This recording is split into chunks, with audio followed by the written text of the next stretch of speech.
નમસ્કાર મિત્રો, આજે હું વાત કરવા જઈ રહ્યો છું વડોદરાની એક એવી ઐતિહાસિક જગ્યા વિશે જેના દરેક પથ્થરમાં ઇતિહાસ છુપાયેલો છે, દરેક સીડીઓમાં એક કહાની છે અને દરેક ખૂણામાંથી સંસ્કૃતિનો અવાજ સંભળાય છે.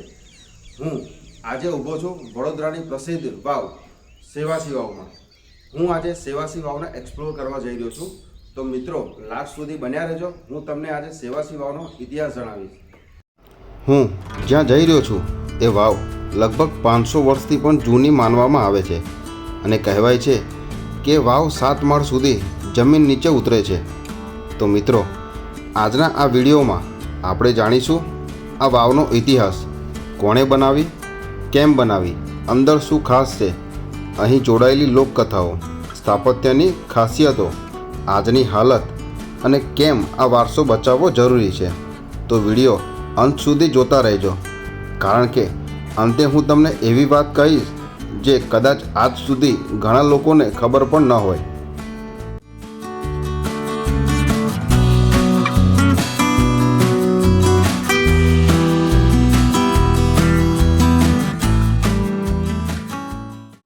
વડોદરા શહેરથી થોડે અંતરે આવેલું સેવાસી ગામ આજે આધુનિક વિસ્તાર બની ગયું છે, પણ સદીઓ પહેલાં આ વિસ્તાર એક નાનું શાંત ગામ હતું.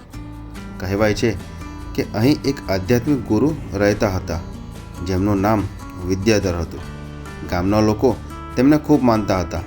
તેમની યાદમાં આ ભવ્ય વાવ બનાવવામાં આવી હતી જે કદાચ 500 વર્ષથી પણ વધારે હતું.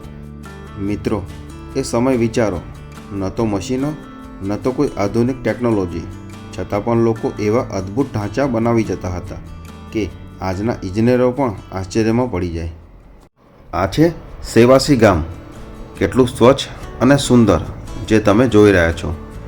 આના એન્ટ્રી ગેટ આગળ જ આ વાવ આવેલી છે અને હું અહીં આગળ 6 વાગે આવી ગયો છું. મિત્રો, ગુજરાત એટલે વાવોની ધરતી. એક સમય હતો જ્યારે પાણી એટલે જીવન અને પાણી સાચવવું એટલે સંસ્કૃતિ. ત્યારે રાજાઓ, રાણીઓ અને ધનિકો લોકો માટે આવી વાવ બનાવતા. આ વાવો માત્ર પાણી ભરવાના કૂવા ન હતા. આ હતા સમાજને મળવાનું સ્થળ, યાત્રાળુઓ માટે આરામગૃહ, ગરમીમાં ઠંડક મેળવવા માટેની જગ્યા અને આધ્યાત્મિક શાંતિનું કેન્દ્ર. ગુજરાતમાં આવેલી અડાલજની વાવ, રાણકીની વાવ, નવલખી વાવ જેવી અનેક વાવો આજે વિશ્વ પ્રસિદ્ધ છે અને એ જ યાદીમાં એક ખૂબ જ અનમોલ નામ છે સેવાસી વાવ.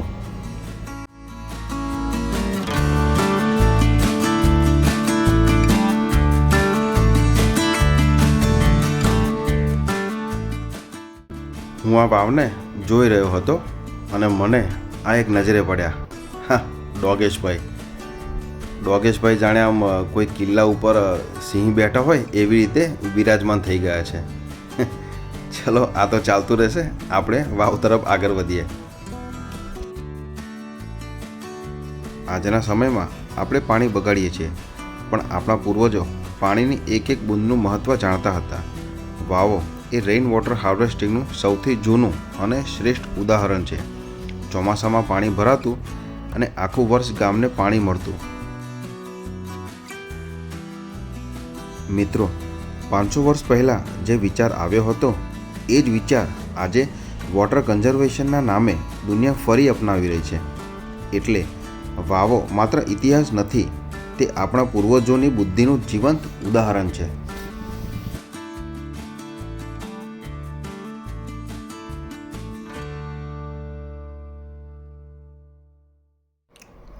આ તો હતું ફક્ત બહારનું સ્ટ્રક્ચર અને બહારનો વ્યૂ. હવે હું આ મેઇન ગેટ પાર કરી અંદર જઈ રહ્યો છું. આ લોખંડનો ગેટ તાજેતરમાં જ બનાવવામાં આવ્યો છે. પહેલાં આ ગેટ ન હતો. અહીં અંદર આવતાની સાથે જ મને આ સૂચના જોવા મળી જેમાં લખ્યું હતું, અંદર મંદિર હોવાથી ગંદકી કરવી નહીં અને પોતાના શૂઝ અને ચંપલ બહાર ઉતારીને જ અંદર પ્રવેશ કરવો. તો આપણે સનાતન ધર્મને ધ્યાનમાં રાખીને આપણા શૂઝ બહાર જ ઉતારી દીધા છે અને ત્યારબાદ જ આપણે આ વાવમાં પ્રવેશ કરીશું. હવે વાત કરીએ આ વાવની રચનાની. જેમ જ તમે પ્રવેશ દ્વાર પાસે પહોંચો ત્યાંથી જ તમને પ્રાચીન કળાનો અહેસાસ થવા લાગે છે. પ્રવેશ દ્વાર પર કોતરેલા હાથી અને વાઘના આકારો આજે પણ ત્યાં જોવા મળે છે. આ વાવ પૂર્વથી પશ્ચિમ દિશામાં બનાવવામાં આવી છે અને ધીમે ધીમે નીચે ઉતરતી સીડીઓ તમને જમીનની અંદર સુધી લઈ જાય છે.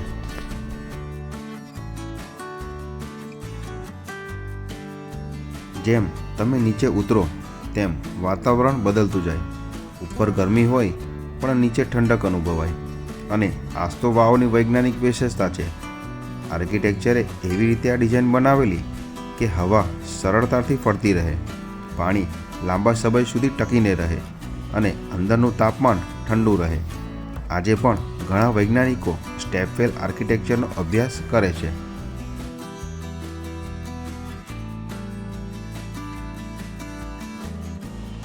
જો તમે આ વાવની દિવાલો ધ્યાનથી જુઓ તો તમને નાજુક કોતરણી જોવા મળશે. ફૂલોના આકારો, પ્રાણીઓના આકારો અને કેટલાક ધાર્મિક પ્રતીકો, આ બધું હાથથી બનાવવામાં આવ્યું હતું. કલ્પના કરો મિત્રો, પથ્થર ઉપર આવી કળા બનાવવામાં કેટલો સમય લાગ્યો હશે, કેટલા કલાકારો કામ કરતા હશે, કેટલી ધીરજ અને સમર્પણ હશે. આ માત્ર પથ્થર નથી, આ એક યુગની કલાત્મક ઓળખ છે.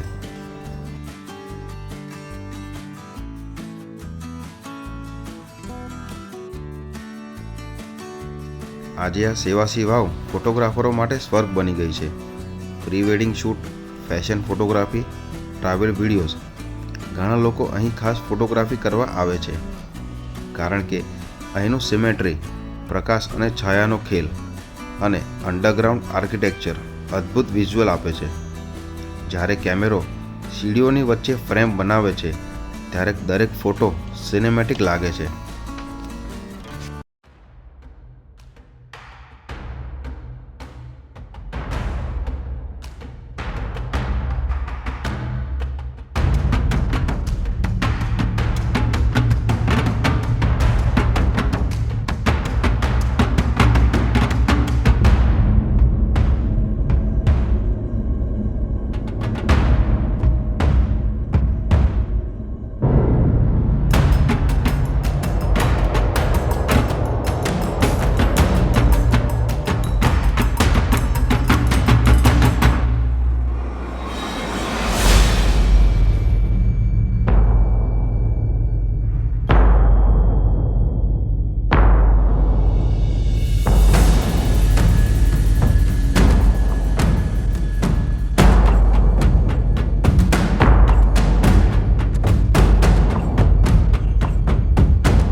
મિત્રો, સેવાસી વાવની સૌથી મોટી ખાસિયત એ છે કે તેના 7 સ્તરો છે. દરેક માળ અલગ અનુભવ આપે છે. જેમ જેમ નીચે ઉતરો તેમ પ્રકાશ ઓછો થતો જાય છે, અંદરનો અવાજ ગૂંજવા લાગે છે અને તમને લાગે કે તમે ઇતિહાસની અંદર ફરી રહ્યા છો. કેટલાક લોકો કહે છે કે પહેલાં અહીં મુસાફરો રોકાતા, કેટલાક કહે છે અહીં ધ્યાન અને પૂજા થતી અને કેટલાક લોકો તો એવી પણ વાત કરે છે કે અહીં ગુપ્ત માર્ગો આવેલા છે. હવે આ વાત કેટલી સાચી છે એ કહેવું મુશ્કેલ છે, પણ લોકકથાઓ આજે પણ જીવંત છે. હું જ્યારે આ વાવમાં પ્રવેશ્યો, મને આ વાવની મધ્યમાં એક આ મંદિર જોવા મળ્યું. ખૂબ જ સરસ. મંદિરમાં દીવો પ્રજ્વલિત હતો, એટલે મારા આવતા પહેલાં જ અહીં આગળ કોઈએ દીવો કરી દીધો છે. અહીં આગળ ખૂબ અંધારું છે, જેના કારણે મેં મારા કેમેરાની લાઇટ ઓન કરી દીધી. આ એક આદિયોગીની નાની પ્રતિમા મને અહીં આગળ જોવા મળી. ખૂબ જ સરસ છે આ વાવ. અહીંથી તમે જુઓ કેટલી સુંદર લાગે છે. અને આ વાવની મધ્યમાં રહેલ મંદિર, જે અહીંના લોકો, જે સ્થાનિક લોકો છે, તે અહીં આગળ દીવો કરી જાય છે, પૂજા પણ કરે છે અને યજ્ઞ પણ કરે છે. આ મંદિરની વચ્ચે એક યજ્ઞકુંડ પણ આવેલો છે. અહીં આગળ ખોડિયાર માતાનું મંદિર છે. મહાકાળીની પણ પ્રતિમા મેં જોઈ. ખરેખર અહીં આગળ પૂજા કરવા આવો તો એકદમ શાંતિ મળે છે મનમાં, કારણ કે અહીં આગળ ના તો સિટીનો શોર છે, ના તો કોઈ કોલાહલ.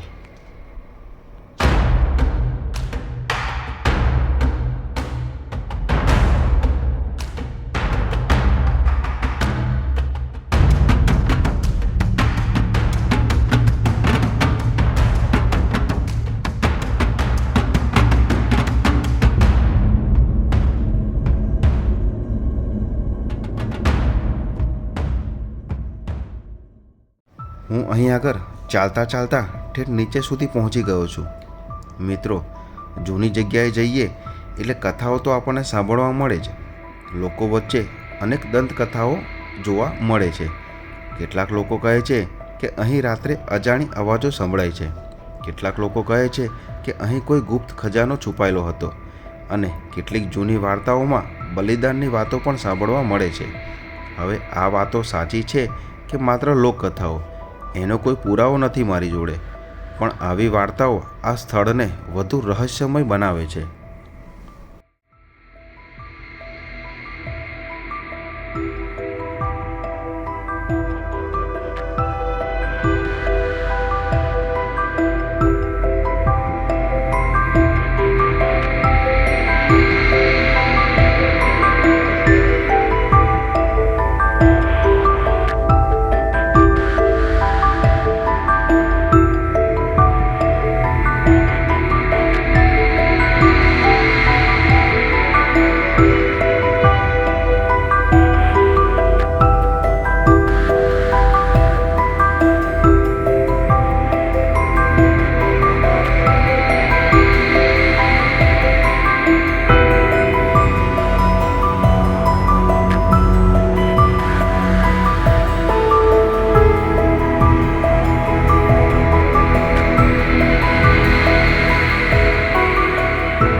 મિત્રો, જો આપણે આપણો વારસો નહીં બચાવીએ તો આવતી પેઢી શું જોશે?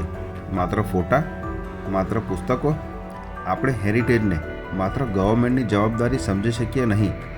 એ જેટલી ગવર્મેન્ટની જવાબદારી છે એટલી જ આપણી પણ જવાબદારી છે. જ્યારે પણ આવી જગ્યાએ આપણે જઈએ ત્યાં ગંદકી ન કરીએ, દિવાલો પર નામ ન લખીએ અને લોકોમાં જાગૃતિ ફેલાવીએ. કારણ કે વારસો બચાવવો એટલે આપણી પોતાની ઓળખ બચાવવી. દુઃખની વાત એ છે મિત્રો, આવો અમૂલ્ય વારસો આજે અવગણનાનો શિકાર બન્યો છે. ઘણા વર્ષો સુધી અહીં યોગ્ય સંભાળ લેવામાં આવી નહોતી. કેટલાક ભાગોમાં નુકસાન થયું, દિવાલો ખરાબ થઈ અને ક્યારેક લોકો ગંદકી પણ કરી જતા. જોકે છેલ્લા કેટલાક વર્ષોમાં સ્થાનિક લોકો અને યુવાનો દ્વારા સફાઈ અભિયાન પણ કરવામાં આવ્યા હતા, જેના કારણે હવે આ વાવ એકદમ ચોખ્ખી અને સરસ બની ગઈ છે. તે છતાં કેટલાક ટુરિસ્ટો અહીં આગળ આવે છે અને પોતાનો ખાવાનો સામાન જોડે પાણીની બોટલો અને વેફરના પેકેટો અહીં આગળ ફેંકીને જતા રહે છે. આવું ન કરો. અહીં આગળ સાફ સફાઈ કરવામાં ઘણો ટાઈમ લાગે છે અને કેટલાક સમયનો ખર્ચ થાય છે.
તો મિત્રો, આ હતી વડોદરાની ઐતિહાસિક સેવાસી વાવ અથવા વિદ્યાધર વાવની અદ્ભુત કહાની. એક એવી વાવ જે માત્ર પાણીનો સ્ત્રોત ન હતી, પણ સંસ્કૃતિ, વિજ્ઞાન, કલા અને ઇતિહાસનું જીવંત સ્મારક છે. હું હવે મારા ઘર તરફ પાછો ફરી રહ્યો છું. જો તમને આ વિડીયો ગમ્યો હોય તો લાઈક કરો, શેર કરો અને ચેનલને સબસ્ક્રાઈબ જરૂર કરજો, કારણ કે આપણે ફરી મળવાના છીએ ગુજરાતના એક નવા રહસ્યમય અને ઐતિહાસિક સ્થળ સાથે. જય ગુજરાત, જય ઇતિહાસ. ધન્યવાદ.